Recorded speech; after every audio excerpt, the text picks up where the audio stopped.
Hello साथियों, आप सबका स्वागत है अपने इस YouTube चैनल अभिमन्यु की क्लास में। आज की इस क्लास में हम भारतीय संविधान की संशोधन प्रक्रिया को समझेंगे और मुझे ऐसी उम्मीद है कि आप सबको ये वीडियो बहुत पसंद आएगा। आपको ये वीडियो यदि पसंद आता है तो आप चैनल को या हमारी इस वीडियो को शेयर करें, लाइक करें। साथ में यदि चैनल पे न्यू है तो चैनल को सब्सक्राइब करना भी मत भूलिए। आज का ये जो टॉपिक है भारतीय संविधान की संशोधन प्रक्रिया, ये हमारे संविधान में संशोधन से संबंधित है, यानी कि सुधार से। संविधान निर्माण के बाद से आज तक संविधान में समय समय पर या आवश्यकता अनुसार जो परिवर्तन हुए, बदलाव हुए, उसी को हम संशोधन कहते हैं। और संशोधन की प्रक्रिया को ही आज की इस क्लास में हम समझेंगे कि कौन कौन से प्रोसेस के बाद या प्रोसेस से होकर के संविधान में संशोधन किया जाता है। तो ये जो टॉपिक आज है, संशोधन प्रक्रिया, amendment process of Indian constitution, ये भारतीय संविधान में उल्लेखित कहाँ किया गया है और कैसे संशोधन की प्रक्रिया होती है, वो भी इसी क्लास में हम पूरा डिटेल से समझेंगे। और आने वाले हर पेपर में, हर एग्जाम में बहुत ही आसान होगा आपको इस टॉपिक से रिलेटेड जितने भी क्वेश्चन आते हैं उनका आंसर देने में बहुत ही आसानी होगी। मैं आज इस क्लास में आपको संशोधन प्रक्रिया से रिलेटेड सारे क्वेश्चन कंप्लीट करवाऊंगा। आइए हम क्लास में देख लेते हैं कि संविधान संशोधन की प्रक्रिया जो है वो भारतीय संविधान के भाग 20 में उल्लेखित किया गया है और आर्टिकल 368, यानी भाग 20 क्या प्रावधान करता है, संशोधन की बात करता है। और आर्टिकल 368, इस 368 आर्टिकल में लिखा गया है कि भारतीय संसद संविधान में संशोधन की प्रक्रिया कर सकती है। यानी ये प्रश्न पूछा जाए कि संशोधन या संविधान में संशोधन की शक्ति किसके पास है, तो संसद के पास है। यानी संसद संविधान में संशोधन कर सकती है आर्टिकल 368 के तहत। अब ये जो संशोधन की प्रक्रिया है ये किस देश के संविधान से ली गई है, तो हमने दक्षिण अफ्रीका के संविधान से संशोधन प्रक्रिया को लिया है। भारतीय संविधान में संशोधन करने के लिए हमें 3 तरीके अपनाने पड़ते हैं, यानी 3 प्रकार से, यहाँ पे लिखा हुआ है कि 3 प्रकार से संशोधन हो सकता है भारतीय संविधान में। कैसे? पहला तो साधारण बहुमत, दूसरा विशिष्ट बहुमत और तीसरा आता है विशिष्ट बहुमत के साथ आधे से अधिक राज्यों का अनुसमर्थन प्राप्त हो। पहले की बात कर लेते हैं संसद के साधारण बहुमत से। संसद में साधारण बहुमत यानी कि संसद भवन में उपस्थित एवं मतदान करने वाले सदस्यों का 50% यदि संशोधन प्रक्रिया के प्रस्ताव पर सहमति दे देते हैं तो प्रस्ताव पास माना जाएगा। यानी तात्पर्य क्या हुआ साधारण बहुमत का, कि संसद भवन में उपस्थित एवं मतदान करने वालों में से 50% से अधिक मतदान करते हैं या उस प्रस्ताव के पक्ष में मतदान करते हैं तो प्रस्ताव पास समझा जाएगा। कौन कौन से विषयों पर साधारण बहुमत से संशोधन हो सकता है, यहाँ पे है राज्यों के नाम एवं सीमाओं में परिवर्तन।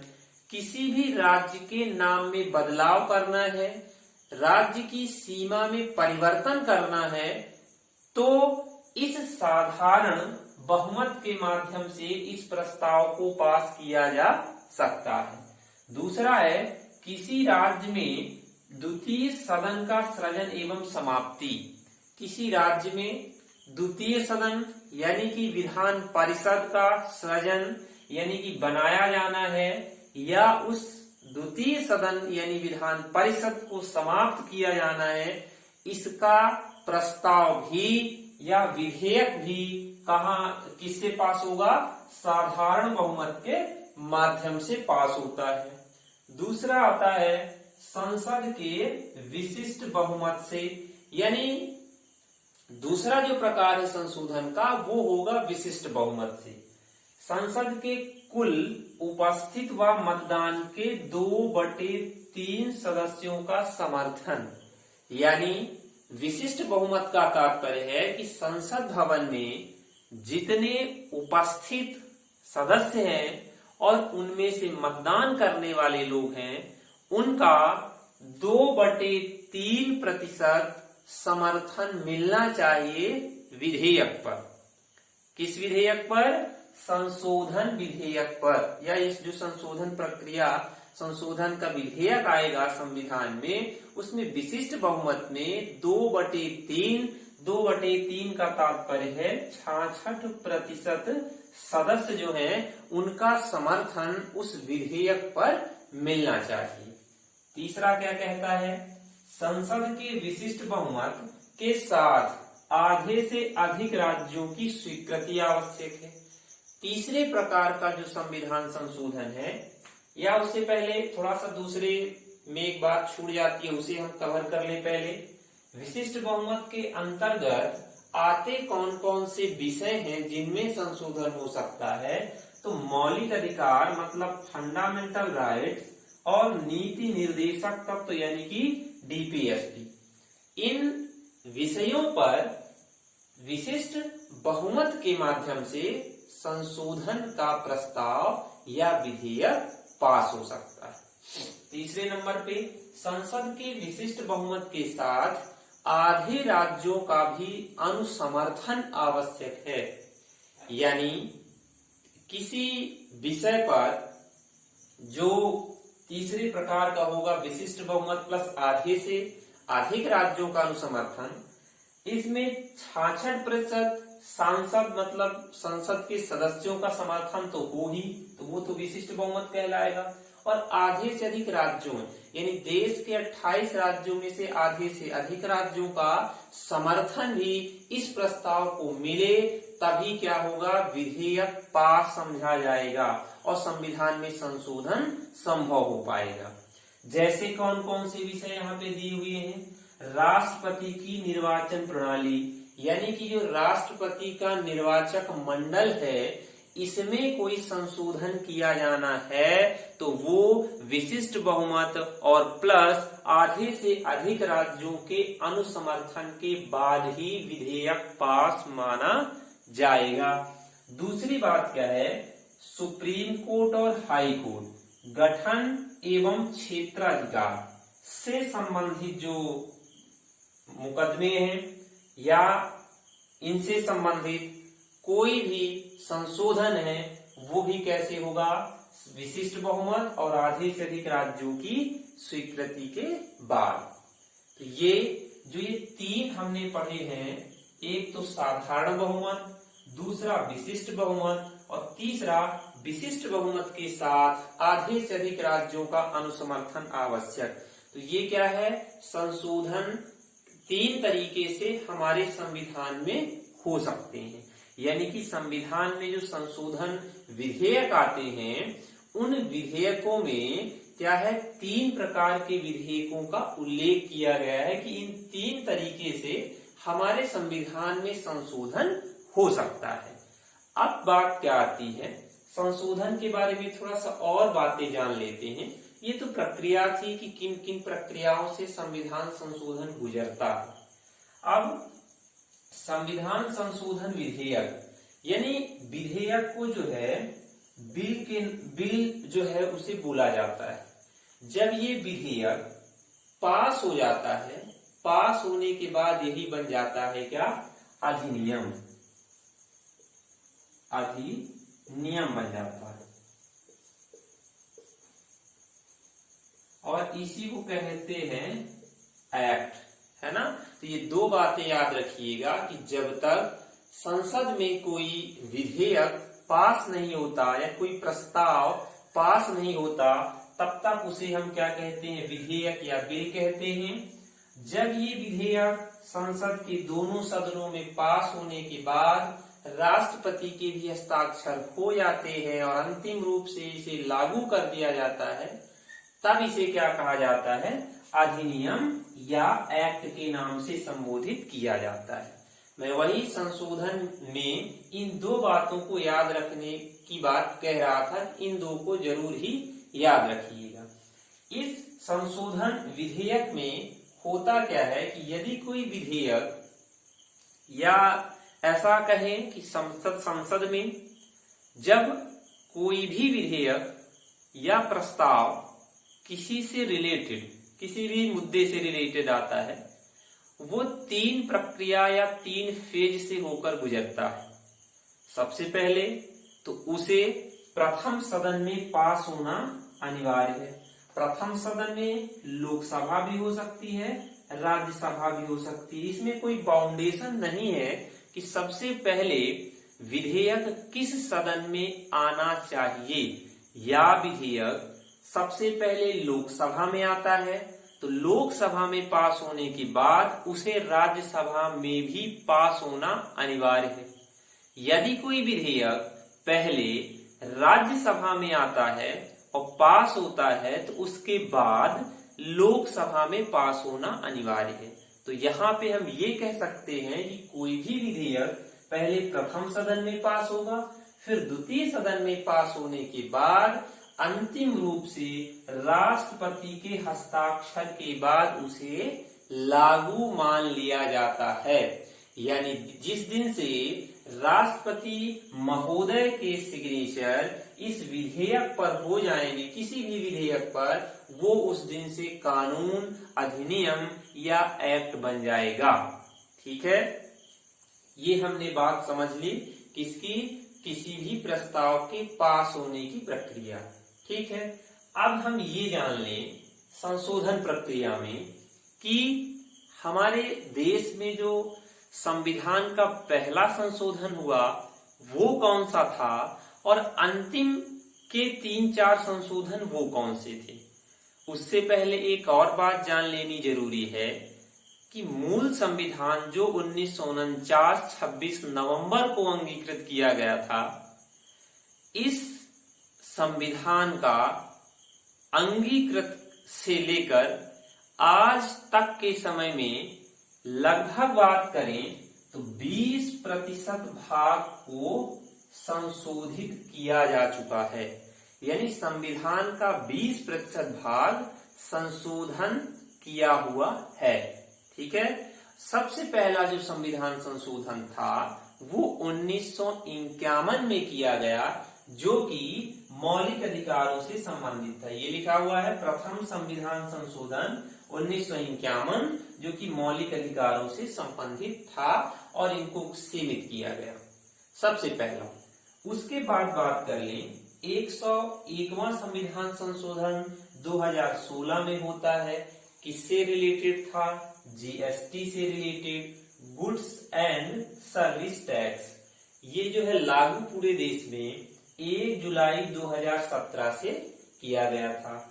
102वां संविधान संशोधन 2017 में संपन्न हुआ, जिसमें क्या कहा गया कि राष्ट्रीय पिछड़ा वर्ग आयोग को संवैधानिक दर्जा दिया जाना। यानी कि 102वां जो संविधान संशोधन अधिनियम आया, इस अधिनियम के तहत राष्ट्रीय पिछड़ा वर्ग आयोग जो है उसको संवैधानिक दर्जा मिला। यानी कि इस राष्ट्रीय पिछड़ा वर्ग आयोग का संविधान में उल्लेख किया गया। किस आर्टिकल में किया गया? तो 338 बी आर्टिकल में राष्ट्रीय पिछड़ा वर्ग आयोग को संवैधानिक दर्जा मिला। संवैधानिक दर्जा मिलने का तात्पर्य है कि संविधान में उल्लेख कर देना, यही कहलाता है संवैधानिक दर्जा प्राप्त होना। तो 102वां जो एक्ट था उसके तहत ये किया गया। 103वां संविधान संशोधन अधिनियम जो आया 2019 में, इसमें क्या किया गया, सामान्य वर्ग के आर्थिक रूप से कमजोर वर्ग के लोगों को 10% का आरक्षण, यानी जब मई 2019 में लोकसभा चुनाव संपन्न होने थे, उससे पहले ही मार्च 2019 में मोदी सरकार ने पिछड़ा वर्गों को भी सामान्य वर्ग के लोगों को भी या उनकी आर्थिक स्थिति सुधारने की दृष्टि से 103वां जो है संविधान अधिनियम, जो ये था संविधान संशोधन अधिनियम था, वो आता है 2019 मार्च में। और सामान्य वर्ग के जो आर्थिक रूप से कमजोर वर्ग के लोग हैं, इनको नौकरियों में, शिक्षण संस्थानों में 10% आरक्षण देने का प्रावधान भी कर दिया गया। इन्हीं को कहा जाता है EWS। इसका फुल फॉर्म क्या होता है, इकोनॉमिक वीकर सेक्शन, यानी आर्थिक रूप से कमजोर वर्ग, यानी जाति आधार पर नहीं, आर्थिक स्थिति के आधार पर सामान्य वर्ग के व्यक्तियों को 10% का आरक्षण दिया जाना। ये तो था 103वां संविधान संशोधन अधिनियम। 104वां क्या प्रावधान करता है, जो 2020 में आया, लोकसभा एवं विधानसभाओं में 10 वर्ष के लिए आरक्षण को बढ़ा दिया गया। यानी 2020 में आता है 104वां संविधान संशोधन अधिनियम, जिसमें लोकसभा या और विधानसभाओं में जो आरक्षण है, अब ये सोच रहे होंगे कि लोकसभा और विधानसभा में कैसे आरक्षण है, यानी जो चुनाव लड़ने वाले उम्मीदवार हैं, इनमें जाति वर्ग के आधार पर आरक्षण दिया जाता है। जैसे हम बात करें, शहडोल में व्यवहारी विधानसभा है और ये क्या कहती है, ये ST वर्ग के लोगों के लिए सीट का आरक्षण है, यानी ST का ही कोई व्यक्ति यहां से जो है विधानसभा का चुनाव लड़ सकता है, अन्य वर्ग का कोई भी व्यक्ति चुनाव नहीं लड़ सकता। ये कहलाता है लोकसभा और विधानसभाओं में सीटों का आरक्षण। तो इसको 2020 से बढ़ा करके 2030 यानी 10 वर्षों तक के लिए कर दिया गया। एक बात और इसमें करी गई या एक सुधार किया गया कि लोकसभा में जो एंग्लो इंडियन के पद थे, उनको भी समाप्त कर दिया गया। जैसे हम लोग जो है प्रेजेंट में कितना पढ़ते थे, 545 लोकसभा की सीट, जिसमें 543 जो है प्रत्यक्ष निर्वाचन के माध्यम से और +2 पढ़ते थे एंग्लो इंडियन, ठीक है ना। इन्हीं 2 एंग्लो इंडियन को सरकार ने समाप्त कर दिया है और अब जो है 543 प्रत्यक्ष निर्वाचन के माध्यम से ही सांसद चुन करके कहां पहुंचेंगे, संसद भवन पहुंचेंगे। अगला है 105वां संविधान संशोधन, जो हाल ही में अगस्त 2021 में संपन्न किया गया। 105वां संविधान संशोधन अधिनियम अगस्त 2021 में संपन्न किया गया, जिसमें क्या है कि राज्यों और केंद्र शासित प्रदेशों के लिए पिछड़ा वर्ग की सूची तैयार करने का अधिकार। कहने का तात्पर्य है कि अभी तक बात करें हम तो पिछड़ा वर्ग में किस जाति को रखा जाएगा और किस जाति को नहीं रखा जाएगा, ये जिम्मेदारी केंद्र सरकार की थी। लेकिन अगस्त 2021 में 105वां संविधान संशोधन अधिनियम आया और इस संविधान संशोधन अधिनियम के माध्यम से देश के सभी राज्यों और केंद्र शासित प्रदेशों को ये अधिकार दे दिया गया कि वो अपने अपने क्षेत्र पे आर्थिक आधार पर या जाति आधार पर पिछड़ा वर्ग की सीटों का निर्धारण कर सकते हैं। यानी समझ गए होंगे आप लोग कि सीट जो है, बात करें कि पिछड़ा वर्ग की सूची बनाने का जो जिम्मा केंद्र सरकार के पास था, वो जिम्मेदारी अब राज्य और प्रत्येक केंद्र शासित प्रदेशों के पास आ गई है कि वो अपने अनुसार, अपने क्षेत्र के अनुसार ओबीसी की लिस्ट जारी कर सकती है। आज इस क्लास के माध्यम से हमने भारत के संविधान संशोधन की प्रक्रिया को पूरा डिटेल से समझा है और आप सबसे एक बात और कहना था कि हमारे चैनल पे अभी लगभग 12 से 13 वीडियो ही हैं और इतनी कम वीडियो होने के बाद भी हमारे चैनल में 100 से भी अधिक वॉचिंग टाइम है, यानी 100 घंटे से अधिक का वॉचिंग टाइम और 2000 व्यू, यानी पूरे चैनल का ओवरऑल व्यू 2000 से भी ऊपर और ओवरऑल वॉचिंग टाइम 100 घंटे से भी ज्यादा। इतने कम वीडियो में आप सबका इतना स्नेह और लगाव हमारे चैनल के प्रति रहा, इसके लिए मैं सभी को तहे दिल से धन्यवाद देता हूं और मैं आप सबसे ये उम्मीद रखता हूं कि आगे भी आप सब चैनल को इसी तरह से सपोर्ट करेंगे और आप सबका स्नेह और लगाव इस चैनल को और हमारे चैनल को मिलता रहेगा। हम भी मोटिवेट होकर आप सबके बीच इसी तरह के वीडियो या इसी तरह की इंफॉर्मेटिव जो क्लास है वो लाते रहेंगे और इसी तरह से आप सब घर बैठ करके अपनी पढ़ाई को अच्छी तरह से मजबूत करते रहिए और जो भी आपके मन में चल रहे सवाल हों उन सवाल को कमेंट बॉक्स में जरूर करें। मैं उन कमेंट का रिप्लाई जरूर करूंगा और यदि और कोई समस्या आपके बीच आती है तो पर्सनल नंबर हमारा डिस्क्रिप्शन बॉक्स में दिया हुआ है, हमारे डिस्क्रिप्शन बॉक्स में जाइए और वहां से हमें पर्सनल संपर्क करके अपनी अपनी समस्याओं या प्रॉब्लम का समाधान पाइए। हमारे चैनल पे आप सभी ऐसे बने रहें, इसके लिए आप सभी का बहुत बहुत धन्यवाद।